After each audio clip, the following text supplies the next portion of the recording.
It's the Real News Network, and I'm Greg Wilpert in Baltimore. Last week, UK Home Secretary Sajid Javid gleefully signed the extradition request from the US to hand over WikiLeaks founder Julian Assange.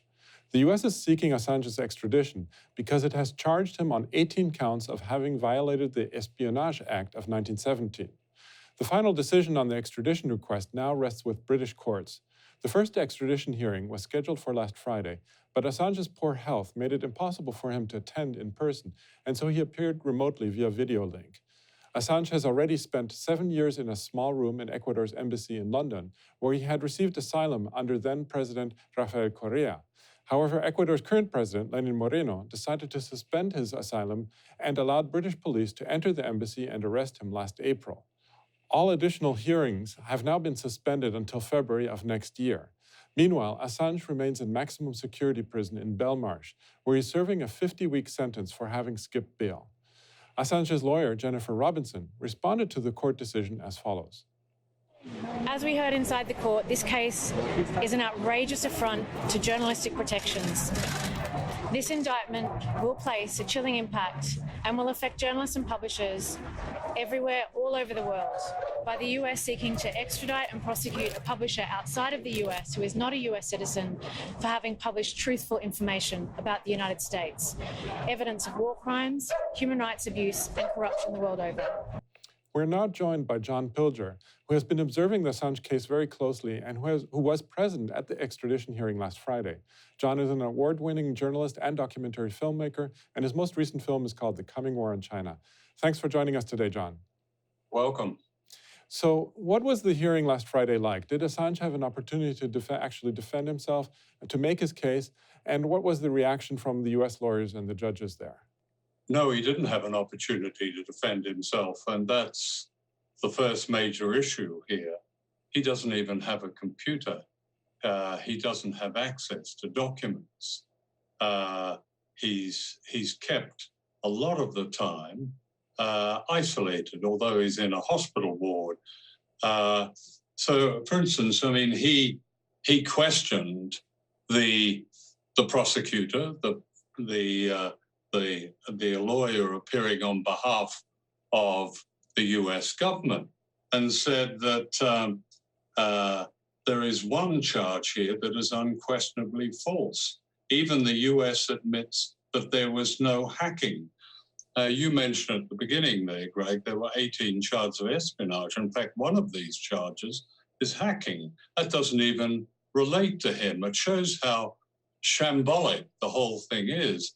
As far as the espionage charges, none of those are crimes under the First Amendment of the US Constitution.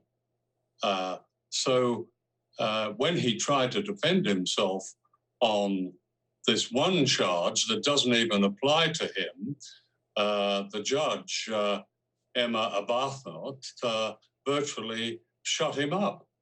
And that was really the end of it. It was meant to be a brief hearing in which future dates for the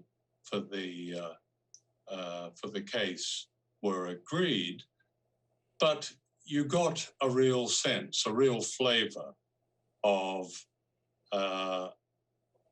if not a done deal, but a very, very long uphill road for Julian Assange and his lawyers. So why do you think Home Secretary Sajid Javid was so eager to extradite Assange? And given this eagerness, how likely do you think that these extradition hearings against Assange will be fair? It's very difficult to know. I don't think these initial extradition hearings will be fair at all, no. Because this one last Friday, for the reasons I outlined, was not fair. He can't. He's not allowed to defend himself. He's not given access to a computer so that he can access the documents and files that he needs. I think where it will change is if the lower court, the magistrates' court that is dealing with it now and will deal with it over the next almost 9-10 months. If they decide to extradite Julian Assange, his lawyers will appeal, and it will go up to the High Court, and if necessary, eventually to the Supreme Court here in the UK. And I think it's there in the High Court where he may well, and I say may, get justice.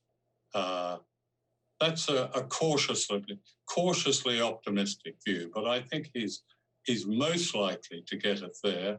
He certainly won't get it in the United States. There's no indication of that.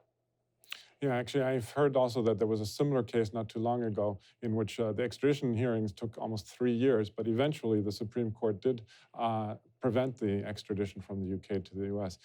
But turning to another issue, Assange, just like yourself, is an Australian citizen. Has the Australian government done anything to protect Assange, as far as you know? No. It's a very short answer to that, Greg. They've done absolutely nothing. In fact, they've done the converse.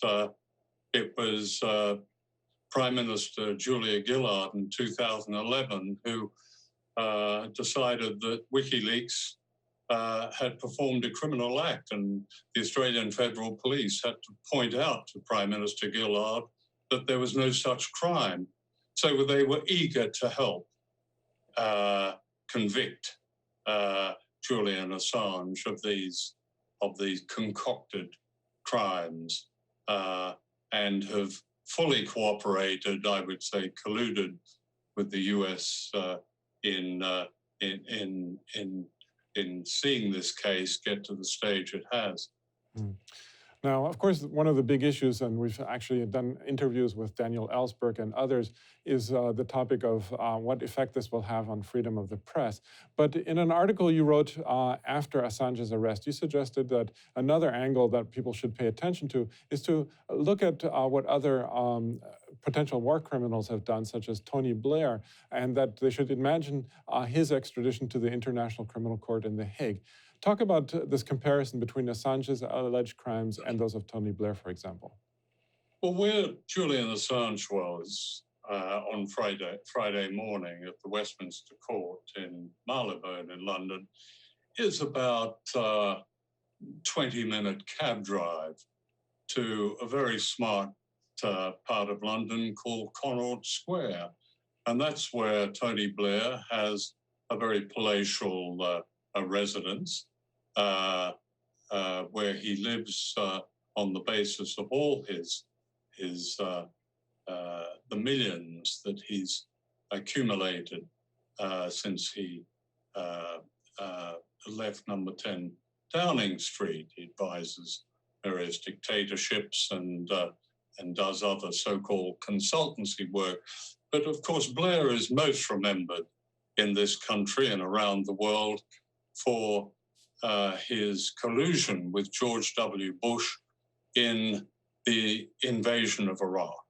And the invasion of Iraq, it is now generally agreed by the scholarship, I think, that at least 1 million people died as a direct result, and at least 4 million refugees fled that country as a result of that invasion. So under the Nuremberg standard, that would be regarded as a paramount crime. Blair has not been charged, and there's no suggestion that Blair would be charged, and it's very unlikely that he will be charged. So there is your comparison. Whereas Julian Assange is a journalist and publisher. He has committed no crime. He has published classified documents, and that's an act protected, as I say, under the First Amendment of the US Constitution. And if he is convicted, then all his collaborators on the New York Times, The Guardian, Der Spiegel, El País, Sydney Morning Herald, and numerous other newspapers and news organizations around the world will also be guilty. But most important, in future, it sends a very clear message that if journalists do their job and tell their readers and viewers and listeners what governments do behind their backs in their name, if they do their job, then they're very likely to be prosecuted in the same way.